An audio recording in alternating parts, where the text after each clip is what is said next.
¿Cómo están? Bienvenidos a Última Mirada. Hoy día vamos a hablar de un concepto y sobre todo de qué tiene que ver ese concepto con usted, conmigo, con todas las personas en lo cotidiano.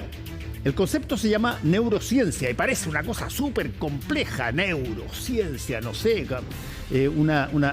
una serie de artefactos que entre biológicos o técnicos que eventualmente pueden generar determinadas cosas, pero tienen que ver con por qué somos como somos. Lo que además es un extraordinario libro de Eduardo Punset, ¿Por qué somos como somos? Y vamos a conversar de neurociencia con Patricio Pastor. Gracias por estar con nosotros, Patricio. No, gracias a usted por la invitación. ¿Cómo definirías la neurociencia si tuvieras que explicársela a alguien que nunca ha escuchado el concepto? A ver, la neurociencia yo te diría que es un conjunto de varias ciencias que se unieron para poder entender lo que tú acabas de decir, por qué somos como somos, ¿ya? Y ahí entran varias otras ciencias, como dije, que son, por ejemplo, la anatomía, la fisiología, la psicología, farmacología, etcétera, que se unen para poder entender más integralmente el comportamiento del ser humano y cómo nos afectan las situaciones diarias, ¿ya? Como Carl Jung dijo en algún minuto, dentro de nosotros habita otro que no conocemos, y ese es nuestro cerebro. Creo que nosotros no hemos sido conscientes, en los últimos 30 años tomamos conciencia de que el cerebro humano es una máquina impresionante. Es más grande que toda la galaxia en cuanto a sus conexiones interneuronales y todo lo que ocurre dentro del cerebro. O sea, si uno lo comparara con el universo, sería mucho más potente que el universo mismo, ¿ya? Y nosotros hemos en los últimos años invertido mucho tiempo y recursos en investigar el espacio y sin embargo no estudiamos algo que está tan cerca nuestro como es nuestro cerebro y que nos hace ser como somos.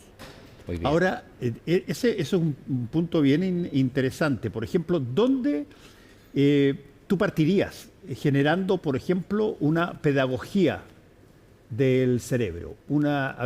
Para entenderte mejor, ¿por qué te pasa lo que te pasa? ¿Por qué me pongo, no sé, emocionalmente distinto ante distintos estímulos? ¿Por qué de repente me caliento? ¿Por qué de repente me pico? ¿Por qué de repente tengo miedo? ¿Por qué de repente, qué sé yo, echo de menos? Mira, eso es tremendamente interesante, un poco lo que me llevó a mí, porque bueno, yo partí por el tema de la publicidad, pero la publicidad en el fondo es un estímulo al cerebro. Y para entender a las personas hay que entender el cerebro de la persona. Y el tema comienza, mira, yo te diría que fuertemente, después de la guerra, porque pues, todos estos estudios de la neurociencia y el cerebro humano se suspendieron para la Segunda Guerra Mundial. El año 49, Paul MacLean, un neurocientífico norteamericano, empezó a esbozar lo que sería una revolución completa en cómo entendemos nuestro cerebro. El año 70 más o menos, él terminó sus estudios del tema y desarrolló esta tesis que él propone que nosotros funcionamos con 3 cerebros, ¿ya? El primero que se desarrolló en el ser humano y que primero se desarrolla es el reptiliano, ¿ya? Después se desarrolló el cerebro límbico, el de las emociones. El primero, para que se entienda bien, el reptiliano es el que compartimos con los reptiles, el que nos mantiene vivos, el que nos mantiene respirando, el que nos hace dormir, ¿ya? El de las funciones básicas, automáticas, ¿ya? Después viene el límbico, que está concentrado en la amígdala, básicamente, que es el de las emociones. Y después, el último que se desarrolla es el neocórtex, la corteza prefrontal, que es la que habla, calcula, proyecta, analiza. Los otros 2 no hacen nada de eso, ¿ya? Ahora, lo interesante de todo esto es que efectivamente estos 3 cerebros tienen que funcionar de forma equilibrada, ¿ya? Y se apoyan unos con otros. Pero efectivamente ocurren situaciones al diario vivir en que el neocórtex se desconecta. Y hay una anécdota muy famosa, y ahí me puedes ayudar tú porque no me acuerdo la fecha del Mundial de Francia, Francia fue 92, ¿ah? 92, 82, no estoy perdido en la fecha. A ver, Bueno, el último partido de Zidane, el Cap- del 98. 98. Capitán de la selección francesa, su último partido después de eso se retiraba, y se deben recordar los que son buenos para el fútbol y les gusta el fútbol, que se vino un entrevero con un contrincante del otro equipo, digamos, que lo insultó. Y le pegó un cabezazo. Claro, le dijo, tu madre es una... Sí. Ese Y es él- Zidane. Lo pesca al contrincante, le pega un cabezazo en el pecho y lo tira. Lo expulsan. Sí. Entonces, la gente se preguntó, pero ¿cómo un jugador de ese nivel, en esa situación del último partido, la selección francesa, que siguió todo lo más, Toma esa decisión. toma esa decisión? Ya. Lo que sucedió ahí, que con lo que le dijo el contrincante, el otro jugador, lo hizo desconectar su cerebro reptiliano, el neocórtex, y quedó funcionando el reptiliano y el límbico principalmente, que es el de la defensa, ¿ah? Que funciona en forma automática. ¿Ya? Si el contrincante le hubiera dicho, tu vecina es una... Él le hubiera pedido el número de teléfono y no hubiera hecho lo que hizo. Eso te demuestra que hay situaciones que a nosotros nos hacen que se nos desconecte el neocorte. Mira, si esto es muy simple, cuando tú ves, por ejemplo, que hoy día en las noticias es muy frecuente, que un tipo, por ejemplo, se baja del auto y empieza a agredir a otro de forma totalmente esquizofrénica, y al otro día aparece en los noticiarios el agresor pidiendo disculpas. El que agredió es el cerebro límbico y se desconectó el neocórtex. Y al otro día el que sale dando las explicaciones es el neocórtex. O sea, si lo viéramos de alguna manera para que la gente lo pueda entender bien, tú tienes reacciones que responden a determinados de estos cerebros que tú dices, determinados cerebros, y después tienes una función que siempre ha sido casi, yo te diría, asociada exclusivamente al género humano, que es la reflexión, el arrepentimiento, por ejemplo. Claro, absolutamente. O sea, la evolución, a ver, es que esto es súper interesante, ¿eh? Porque esto nos lleva a otra cosa, nos lleva... Mucha gente se debe preguntar por qué nosotros somos los únicos seres que tenemos una inteligencia tan elevada. ¿Por qué llegamos hasta donde llegamos? ¿Ya? ¿Por qué no inventaron, qué sé yo, algún animalito no inventó cómo armar un cohete? Claro, ¿por qué no tenemos otro animal, otro primate, nosotros somos realmente primates, sí. que sea un poco menos inteligente nomás? Que en vez de construir una estación espacial, hayan construido un avión.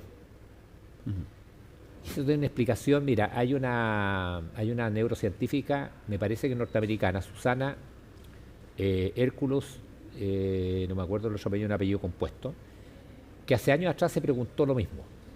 Pero partió de otra base. Nosotros tenemos, se comenta hace mucho tiempo por los científicos, que tenemos 100.000 millones de neuronas, ¿ya?, en el cerebro.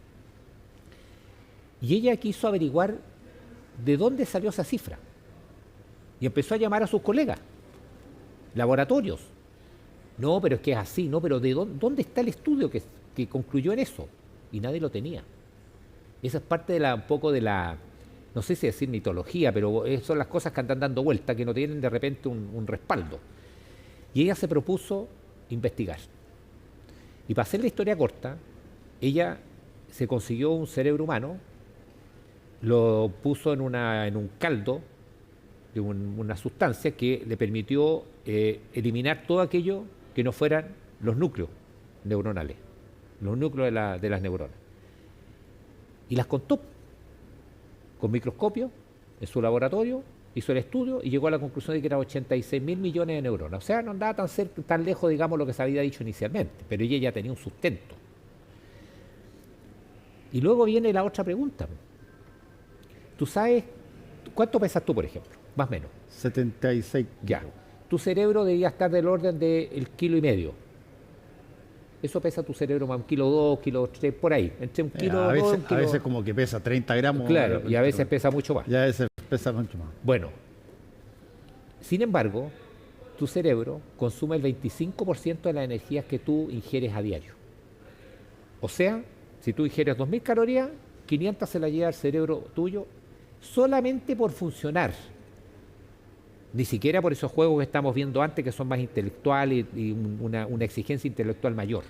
¿Ya? O sea, solamente por el hecho de funcionar día a día, el cerebro consume el 25% de tus energías. Algunos dicen incluso que si tú lograras, cuando está muy activo el cerebro, lograras sacar una conexión, podría encender una ampolleta. O sea, porque las conexiones neuronales se realizan a través de Yo vi a uno que lo hizo eso. Químico eléctrico. Yo vi a uno que hizo eso. Se llamaba el tío Luca de la serie Los Locos Adams. Ah. Se ponía una ampolleta Bueno. en la boca y ¡pop! Claro, bueno, Alumbraba. algo de eso ya se venía hablando. Sí, todas estas cosas son bien curiosas, pero de algo de eso se venía hablando. Ahora, en resumen, ¿por qué nosotros hemos llegado a este nivel de evolución? La respuesta está en tu casa, está en la mía y está en la casa de toda esta gente que está acá. La cocina. Es lo que comemos, dices tú. Lo que pasa Somos es lo que comemos. No, lo que pasa sí, pero lo que pasa es muy curioso. Hace 1.500 millones de años, el hombre descubrió, en ese minuto el Homo erectus, descubrió el fuego. Con el fuego empezó a cocinar. ¿Y qué es lo que es cocinar? Técnicamente es predigerir lo que comemos. Por tanto, el ser humano pasó del Homo erectus al Homo sapiens en un corto periodo. Si uno hace un gráfico, saltó así, o sea, veníamos así y saltó así, después de la cocina, después del fuego. ¿Por qué? Porque como el cerebro humano, estos 86.000 millones de neuronas, 16.000 millones están en la corteza frontal, que no las tiene ningún otro animal, ningún primate, se acerca a eso. Con ese nivel de consumo de energía, hoy día nosotros tendríamos que estar comiendo 9 horas diarias. Y comiendo 9 horas diarias, no tendríamos tiempo para hacer las cosas que hacemos y llegar donde hemos llegado. Entonces, nosotros hoy día al cocinar concentramos energía, proteína y todas las sustancias que necesita nuestro cerebro en menos cantidad. Y hace más fácil la digestión. Y se incorpora de mejor forma a nuestro torrente sanguíneo y llega glucosa a las neuronas, que las neuronas se nutren de oxígeno y glucosa. Déjame hacerte una pregunta, porque como estamos hablando de cosas que tienen que ver con nuestra fisiología, a ver, hay una competencia histórica, incluso poética, si tú quieres, pero filosófica, poética, entre determinados órganos para ser considerados los más importantes o los más triviales. Por cierto, está el cerebro, pero está el corazón. El corazón que la gente concibe como que, y de hecho la cantidad de canciones que se han hecho sobre esa lógica, es el que se conmueve. ¿Sabe de dónde viene eso? Aristóteles. Bueno, Aristóteles sostuvo por mucho tiempo, estaba convencido, que el alma residía en el corazón. en el corazón. Claro. Después Descartes dijo no, el alma entra al cuerpo por la glándula pineal, que es una glándula pequeña que está en el cerebro. Entonces, y los egipcios decían que el cerebro era un órgano inútil. O sea, hemos ido evolucionando de una manera increíble a través del tiempo. E incluso últimamente se ha logrado ir desarrollando una tesis que dice que nosotros tenemos otro cerebro que está acá, en el estómago, en el aparato digestivo. De hecho, no solamente eso, sino que además gran parte de nuestro sistema inmunológico reside acá. Nosotros, si tenemos una buena flora intestinal, tenemos mucho mejor desarrollo inmunológico. Entonces, hay muchas cosas, por eso que este tema a mí me apasiona. Yo soy, como te dije cuando hablamos de este tema inicialmente, preparando la entrevista, yo soy autodidacta porque a mí me empezó a llamarla, yo quería saber qué tenía acá adentro y cómo me afecta. Mira, hay un caso bien curioso, y no me acuerdo el año, tengo que reconocerlo, pero eso fue hace muchos años atrás. un muchacho subió al último piso de su universidad con un rifle y mató 12 personas. Sí, eso fue en Austin, Texas. Austin, Texas. Bueno, La universidad a la que yo fui. bueno, Así se que, fueron, la policía lo redujo, fueron a su casa y encontraron a sus dos padres muertos.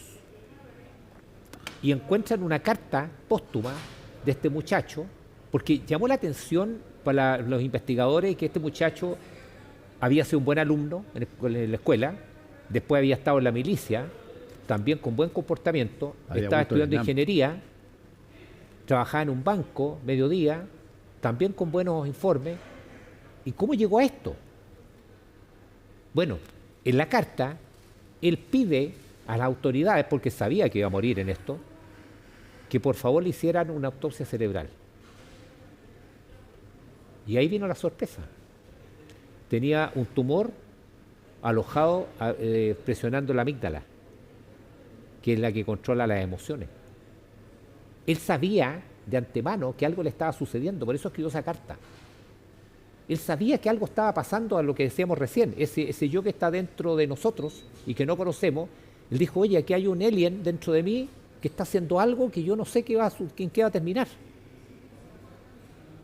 Incluso es más, yo te diría otra cosa, una crítica a los psiquiatras, que el otro día veía un documental de un psiquiatra muy famoso y muy prestigiado, que tiene un centro que estudia todas estas cosas, y a él le llamaba la atención que el psiquiatra, siendo un médico que receta medicamentos, en la gran mayoría no investigan el cerebro con imágenes, con las resonancias magnéticas funcionales, sí, por ejemplo. Y recetan medicamentos y tú no sabes lo que está pasando biológicamente dentro de ese cerebro. Tú estás viendo la reacción del individuo, pero eso es una consecuencia. Entonces han habido muchos casos de gente que no es mala porque sí, o porque lo criaron mal, sino que porque de pronto tiene una falla en el funcionamiento de su cerebro, una ahora, falla desde ese punto biológica. de vista, para ver si podemos transformar esta conversación en términos de neurociencia en cosas que eventualmente puedan ser utilizadas por las personas. A ver, por ejemplo, ¿cómo tú te auscultas de si es que tu cerebro está funcionando bien? ¿Solamente porque ves tu conducta? No, yo diría que la mayoría de los casos es por cómo ve la conducta a otros. Ajá. Claro. Uno muchas veces no es consciente de los cambios que tiene. Pero sí nota los cambios de la otras retroalimentación personas que tiene de otras personas. Ahora, ¿cómo aplicamos esto al diario vivir? Sí. Ya. Yo no voy a hablar de marcas porque no es la idea, pero hay una marca que esto lo entendió hace mucho tiempo. El cerebro tiene unos 10 o 12 insights o puntos que los adora, ¿ya? Uno, por ejemplo, es la comida chatarra. Hay una historia muy famosa, dos marcas de hamburguesa norteamericana, que en una llegó un gerente nuevo, dijo, ¿sabes qué? Dijo lo que viene la comida sana, las ensaladas, qué sé yo, y convenció al otro gerente de preparar ensaladas para ofrecer esa alternativa al público de la tendencia que venía. La otra marca se fue por el lado contrario. Y aquí algunos van a entender de cuál marca estoy hablando. Digamos, no, porque yo imagino que estás hablando de Burger King y McDonald's. Bueno, y Burger King sacó doble stacker, triple stacker, que son acumulaciones de carne. Mientras el otro hacía ensalada. Las ventas de la primera se fue así y las ventas del otro se fueron así. Porque el cerebro humano adora la grasa, adora lo crujiente, ¿ya? Por otro lado, adora lo grande. Y hay una marca muy famosa que entendió rápidamente esto y cuando lanza un nuevo producto pone una tremenda foto, una fotografía gigante, dice, tomado con su teléfono. Y nada más. Y la gente dice, yo quiero sacar esa foto. Por un lado. ¿Y por qué el cerebro humano les trastorna lo grande? Porque cuando éramos primitivos, esto tiene que ver con el cerebro reptiliano, cuando éramos primitivos, lo grande podía significar un animal grande, comida para toda la tribu, o que no fuera a comer. Después, el movimiento Fíjate, cuando tú estás conversando con alguien y pasa alguien por atrás, la persona mira, y mira, y mira. Eso lo hace el cerebro respirar en forma automática porque nos protege. Su primera función es protegernos. Sí, claro. ¿Te fijas? Y por eso también que tu cerebro te quiere en un sofá, mirando tele y comiendo papas Ya. fritas, porque quiere ahorrar energía. Estamos llegando al final porque se me está acabando el tiempo, pero entonces viene la pregunta clave. Independientemente de que tú no seas psiquiatra profesional y todo lo demás, pero a ver, ¿cómo se cuida el cerebro? ¿Qué cosas tiene que hacer una persona para usar el cerebro básicamente en favor tuyo y no sea una suerte como tú muy bien lo pusiste, elemento que conspira contra ti? Claro. Mira, lo primero, ¿qué ejercicios o qué cosas hay? Lo primero que me gustaría que todo el mundo tuviera conciencia de que nuestro cerebro tiene capacidades ilimitadas. O sea, cuando tú escuchas que alguien dice, no, yo para los idiomas soy matado, ahí está el problema. El problema no es que el cerebro no se la pueda. ¿Ya? Tú puedes aprender cualquier cosa que se te ocurra. Y para eso hay técnicas. ¿Ya? Entonces, uno es el que se autolimita. Esa es la primera cuestión. En segundo lugar, cuando tú le haces una resonancia magnética a un niño de 6, 7, 8 años, tiene todo el cerebro encendido porque está captando toda la información porque no sabe en qué lugar se va a desarrollar en este planeta. El ser humano puede vivir en el Ártico, en el desierto, el único animal que puede hacer eso, esa adaptabilidad que tiene. Entonces, sin embargo, a nosotros, si nos hace una resonancia magnética, probablemente tenemos bastante disminuida las conexiones interneuronales y qué sé yo, porque el cerebro empieza a especializarse. Sabe que tú vienes de, no sé, de Providencia para acá a tal hora, entonces ya el cerebro empieza a eliminar cosas que no van a ser necesarias. Tú rutinizas algunas Claro, cosas. exactamente. Ahora, ¿cómo luchamos contra eso? Para eso está la neuroplasticidad, que ha tomado mucha fuerza en los últimos años y que en el fondo es aumentar las conexiones interneuronales. ¿Y cómo lo logramos? Estudiando cosas, aprendiendo un instrumento, estudiando algo que nos guste, porque eso es súper interesante para mantener la pasión por eso. La actividad física, importantísima. La actividad social, importantísima. La gente mayor tiene que hacer sociabilización, tiene que estar estudiando algo que le guste, leyendo un libro. Bueno, la alimentación, obviamente. Hay muchas cuestiones también que le hacen muy bien al cerebro y otras que no le hacen bien. Hay muchas cosas que nosotros podemos hacer, pero nosotros podemos. Esa cuestión de que dice, no, una persona de 70 años no puede aprender. El cerebro no tiene techo en ese sentido. Hasta muy avanzada edad nosotros podemos aprender cosas nuevas. Ahora, sin embargo, también suceden enfermedades propias del cerebro. Tú tienes Alzheimer, tienes demencia senil, tienes un montón de situaciones que eventualmente vienen también asociadas a la edad. Claro, está el Parkinson. Bueno, el Alzheimer es una de las tantas demencias seniles que existen. Sí. Hay otras que no son Parkinson. A ver, lo que pasa es que en las conexiones interneuronales, que son conexiones electroquímicas, se van produciendo desechos. Hay una proteína que se va acumulando ahí, el beta-amoloide, y que las células, esto es un tema más largo, pero en simple, hay unas células en todo el cerebro humano que se llaman células gliales, que son las células que son ultra resistentes y que son las células que dan mantención a las neuronas. Cada glía se comunica con varias neuronas y les da todo el sustento. Son muy potentes. De hecho, los tumores, los glioblastomas, que son los tumores cerebrales que se forman a partir de la glía, son mortales. Porque como son células tan resistentes, prácticamente son indestructibles. Y esas células, en la noche, cuando tú duermes, limpian esos desechos que se van generando y los tiran al torrente sanguíneo.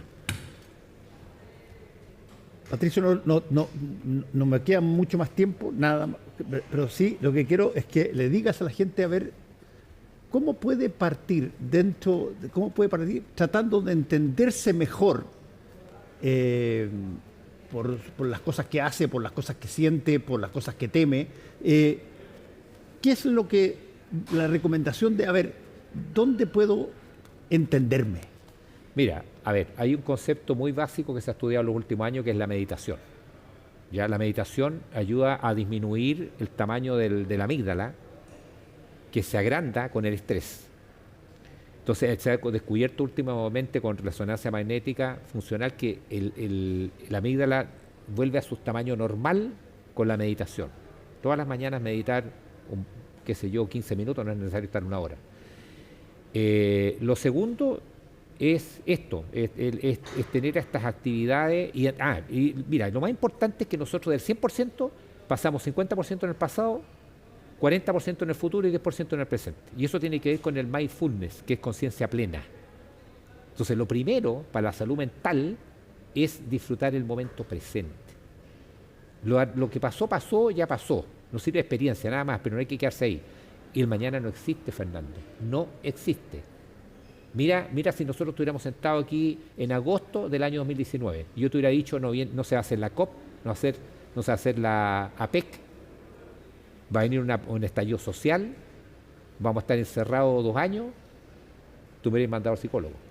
Y mira dónde estamos hoy día. Eso es. Entonces, disfrutar el momento, el mañana no existe, meditar y las otras cosas que dije que son estar... Bueno, es fascinante. Ahora, básicamente hemos querido tener esta conversación para iniciar, por lo menos para ayudarle a la gente a que inicie una conducta que yo soy de los que creo que debiera ser, pero voluntariamente plena, que es entenderme. Así es. Cómo entender por qué me pasan ciertas cosas, y eso pasa por cosas orgánicas como el cerebro, y pasa también por cosas que se generan y que son espirituales o emocionales, que las hacemos todo el tiempo y que no entendemos por qué. Y por eso después tenemos que ir a pedir perdón por algunas cositas que hicimos, o estamos felices, dichosos por haber logrado algo. La gente más exitosa funciona con los 3 cerebros bien equilibrados. Patricio Pastor, muchas gracias por haber estado con nosotros. Gracias a ustedes por la invitación.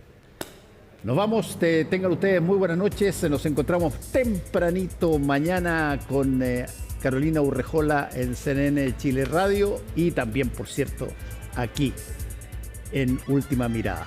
Hasta luego.